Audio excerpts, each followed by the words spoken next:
السلام عليكم. فيديو النهاردة هيبقى من ضمن سلسلة فيديوهات حلوة قوي هنعملها الأفكار كده هندلع بيها المكتب بتاعنا. وأول فكرة النهاردة هنعملها هي باسكت صغير للمكتب. اعملوا سبسكرايب عشان توصل لكم كل الفيديوهات الجاية، وتعالوا نشوف هنعمله ازاي. أنا كان عندي الكرتونة دي جاهزة هستخدمها على طول.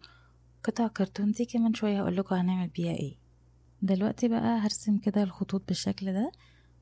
عند جهتين هرسم بس خط كده عند ارتفاع انا هحدده، والجهتين التانيين هيبقى من نفس الارتفاع. هعمل كده مثلث من فوق بحيث ان كل جهتين قدام بعض يكونوا نفس الشكل ونفس الابعاد بالظبط. هفتح بقى الكرتونة، والكرتون اللي قلتلكم عليه من شوية هلزقه كده في الجوانب بتاعتها عشان تبقى متماسكة، لان الكرتونة بتاعتي كانت خفيفة شوية.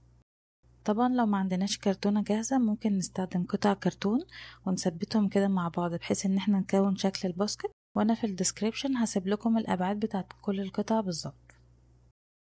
هلزق بقى الكرتون في القاعدة بتاعة الباسكت وفي الجنبين دول، وبعدين هقص الزيادة من الكرتونة. اخر قطعة كرتون هعمل في نصها كده خط بحرف اي حاجة حد. ممكن نستخدم المقص كده زي ما انا عملت بحيث ان انا اقدر اتنيها نصين، ودي هتكون الجزء اللي هيتثبت من فوق كده.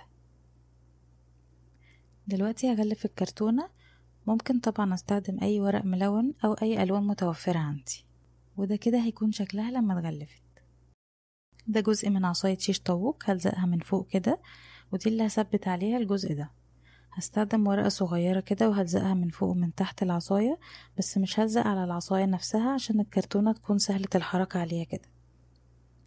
وبس كده الباسكت خلص. انا بس حبيت اعمل شوية حركات وهلزق العيون دي كده، وهعمل شوية نقط بالقلم الاسود وبس خلاص. بجد شكله كيوت وينفعنا جدا على المكتب. قولولي رأيكم في الكومنتس.